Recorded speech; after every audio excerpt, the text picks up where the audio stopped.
Cinema has the power to inspire, entertain, and enlighten. But what happens when the silver screen becomes a canvas for political agenda? Today, we delve into the intricate relationship between one such Indian cinema and its impact on societal harmony. ये बाजी खून की बाजी है। हर घर से निकलेगा बुरहान। तुम कितने बुरहान मारोगे?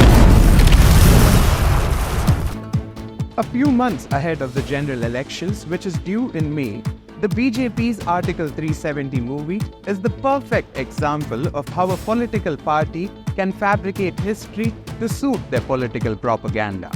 It is essential to understand that the facts can never be changed.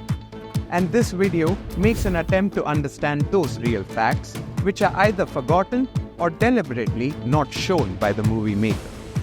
But what is this Article 370? Why was the special status given to Kashmir? When India gained independence, the British gave the Muslim population two options. They could either migrate to the newly created Pakistan or choose to stay in India itself.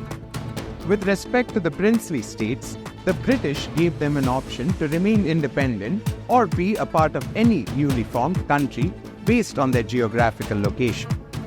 By 1948, almost all princely states had acceded to either Pakistan or India. And it is in this context we must try and understand three particular cases. Junagadh, a princely state in Gujarat, the Nizam of Hyderabad, and Raja Hari Singh's princely state of Jammu and Kashmir. In Gujarat, a plebiscite was held on 20th February 1948, in which 99.95% of the population voted to join hands with India. With respect to the Nizam of Hyderabad, the Razakars were making governance hard in the state. Thus, the Nizam took support from the Indian army to eliminate the Razakars and signed an instrument of accession, making Hyderabad a part of India as well. When it came to Jammu and Kashmir, the situation was different. Raja Hari Singh chose to remain independent to ensure the welfare of his people.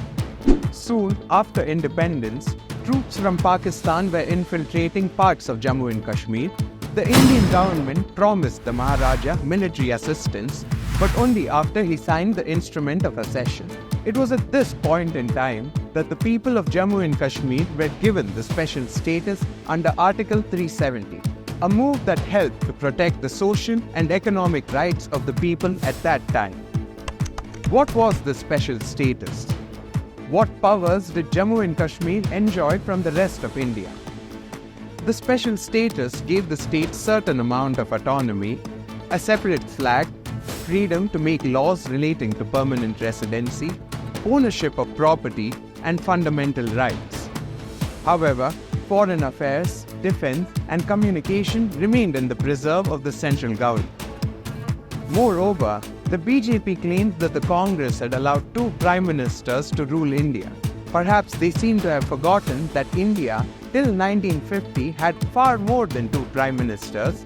In fact, starting from 1937 and going up to when the Indian Constitution was adopted in 1950, every Indian province had a prime minister.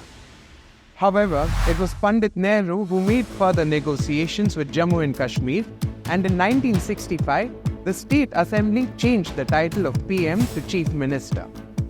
While the Article 370 movie fails to highlight this part of history, it is essential to understand the after effects of abolishing the article. Did the abolition of the Article 370 make things better or worse for the people of Jammu and Kashmir? Well, Jammu and Kashmir is not a thriving economy, and the state makes most of its money predominantly through tourism, which is again limited because of its geopolitical situation and the ecological constraints. It is only obvious that the locals need to benefit from the tourism sector. But by abolishing the Article 370, the government has created an unfair competition. Locals of Jammu and Kashmir who have limited resources or knowledge in the tourism industry will face competition from private players from other parts of India who have the capacity to make huge investments, eventually creating a monopoly for themselves. While monopolizing the market is one issue, This move promoting excess tourism might lead to destroying and polluting the natural habitat of Jammu and Kashmir. Another issue lies with the government jobs, believed to be the stairway to heaven for people in India, and government jobs in Jammu and Kashmir were only meant for the local residents. However, by removing Article 35, the tourism industry and government job sector have been infiltrated by non-locals, a move that has only increased the burden on the people of Jammu and Kashmir.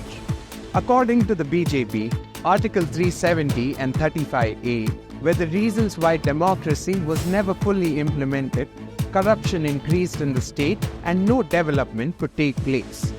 But by abolishing the article, did the problems of Kashmir go away?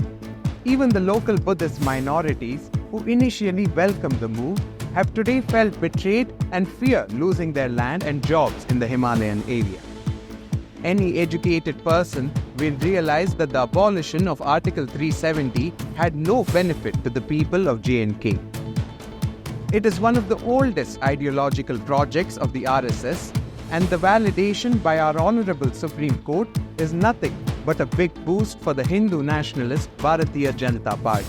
The BJP has been using Article 370 to force-feed political propaganda and turn public perception against India's most discriminated. We must remain vigilant and critically evaluate the narratives presented, ensuring our perspectives are informed by diverse sources and grounded in reality.